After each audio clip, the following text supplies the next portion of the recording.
नमो भगवते वासुदेवाय। जय माँ तुलसी, जय श्री हरि। राधे राधे, हरे कृष्णा। स्वागत है आपका हमारे चैनल त्योहार गाइड पर। भक्तों, मार्गशीर्ष मास महात्म्य की इस दिव्य कथा श्रृंखला में हम नित्य प्रति एक एक अध्याय का रसपान कर रहे हैं।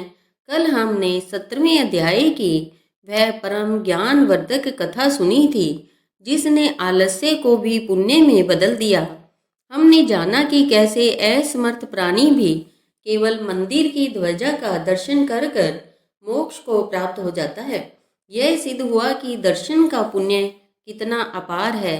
आज भक्तों, हम इस कथा यात्रा के श्री मार्गशीर्ष महात्म्य के 18वें अध्याय में प्रवेश कर रहे हैं। जब देव ऋषि नारद जी ने दर्शन की महिमा सुनी, तब उनके मन में तंत्र शरीर की अखंड शुद्धि का प्रश्न उत्पन्न हुआ।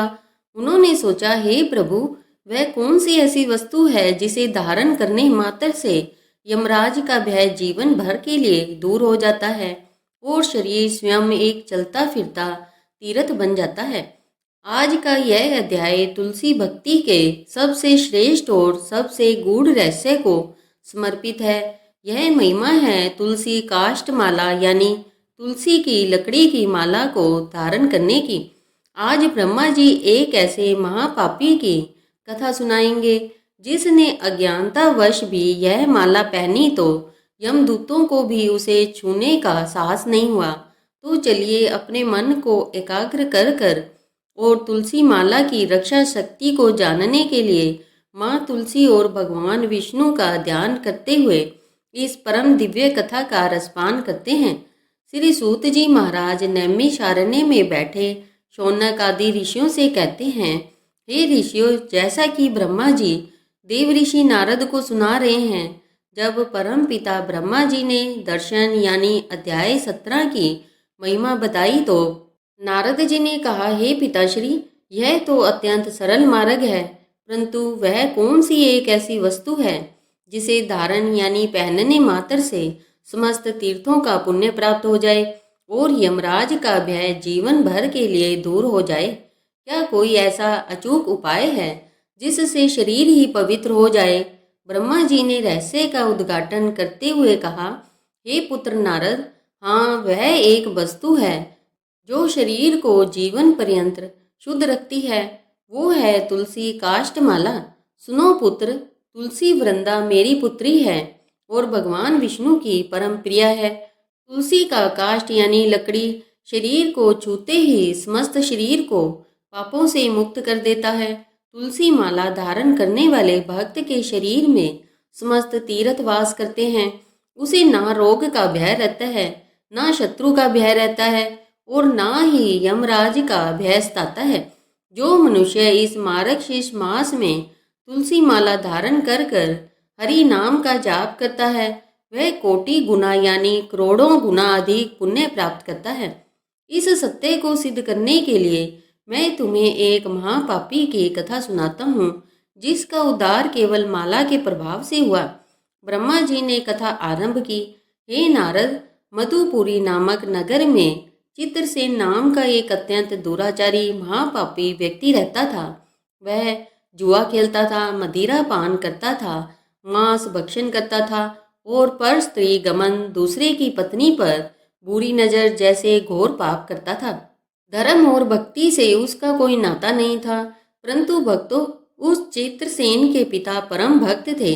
अपनी मृत्यु से ठीक पहले उस धर्मात्मा पिता ने अपने पुत्र को नरक में जाने से बचाने के लिए अंतिम प्रयास किया। उन्होंने उस महापापी पुत्र के हाथों में एक तुलसी माला दी और उसे कसम दी कि जब तक मैं जीवित हूँ तुम यह माला अपने गले से मत उतारना।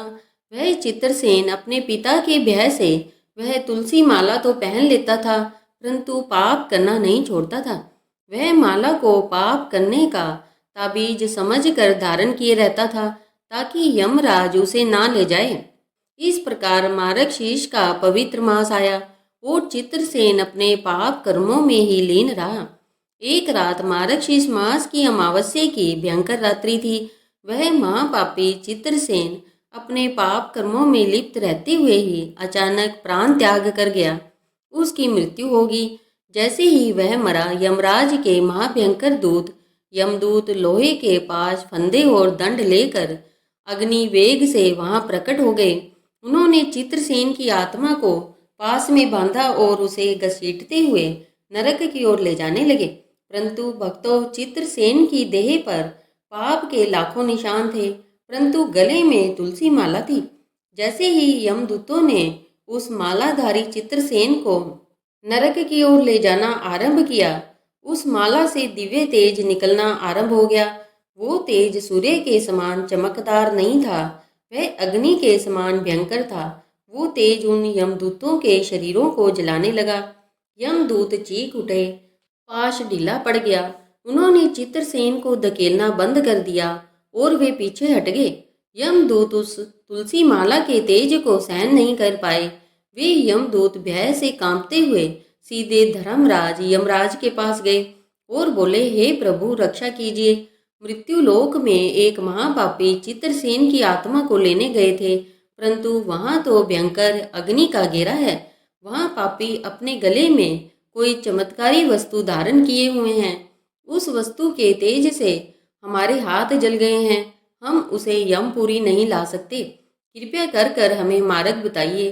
तब धर्मराज यमराज चित्रसेन की कुंडली यानी जन्म पत्री को देखकर चिंतित हुए। उन्होंने दिव्य दृष्टि लगाई और देखा कि उस महापापी के गले में तुलसी काष्ठ की माला विराजमान है। यमराज मुस्कुराए और शांत स्वर में बोले, हे दूतो, तुम मूर्ख हो। क्या तुम नहीं जानते वह काला धागा नहीं है, वह तुलसी माला है। वह साक्षात सती वृंदा यानी तुलसी माता का शरीर है।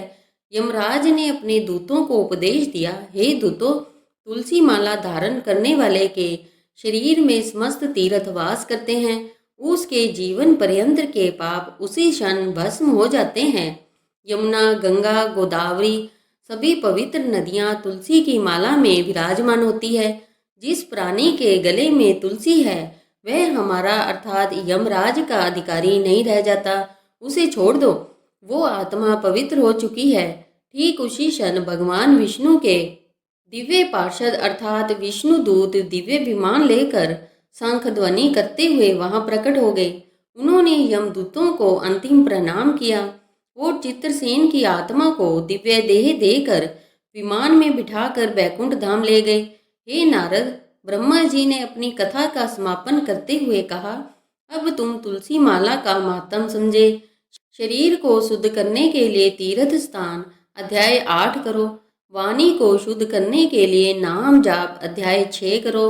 परंतु तन और मन को अखंड और जीवन पर्यंत सुरक्षित रखने के लिए तुलसी माला धारण करना सर्वोच्च साधना है। जो भक्त इस मार्ग से इस मास में तुलसी माला धारण करता है और हरि नाम जपता है, उसे काल मृत्यु का भय नहीं सताता। वह अखंड पुण्य मतलब कभी ना टूटने वाला पुण्य प्राप्त करता है। तो भक्तों, यह था मार्गशीर्ष माहात्म्य का 18वां अध्याय। इस अध्याय ने हमें यह सिखाया है कि हमारी भक्ति में तुलसी का धारण यानी धारण करना कितना आवश्यक है। तुलसी माला यंत्र के समान चमत्कारी शक्ति रखती है, जो यमराज को भी पीछे हटा देती है। उम्मीद है कि आपको मार्गशीर्ष माहात्म्य के 18वें अध्याय की यह दिव्य, विस्तृत और भावपूर्ण कथा पसंद आई होगी।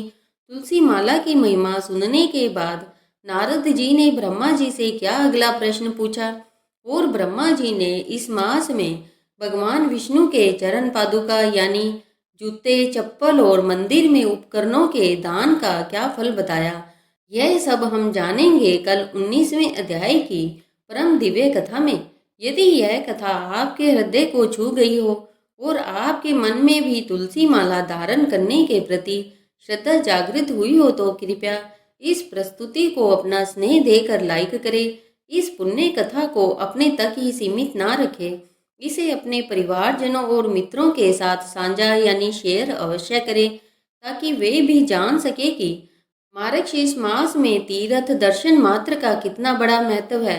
और यदि आप हमारे चैनल त्योहार गाइड पर नए हैं या अभी तक नहीं जुड़े हैं, तो भविष्य में आने वाले सभी अध्यायों, एकादशी कथाओं और व्रतों की जानकारी के लिए चैनल को सब्सक्राइब कर ले और कमेंट बॉक्स में जय तुलसी मैया या ओम नमो भगवते वासुदेवाय या तुलसी मैया की जय हो लिखना ना भूले।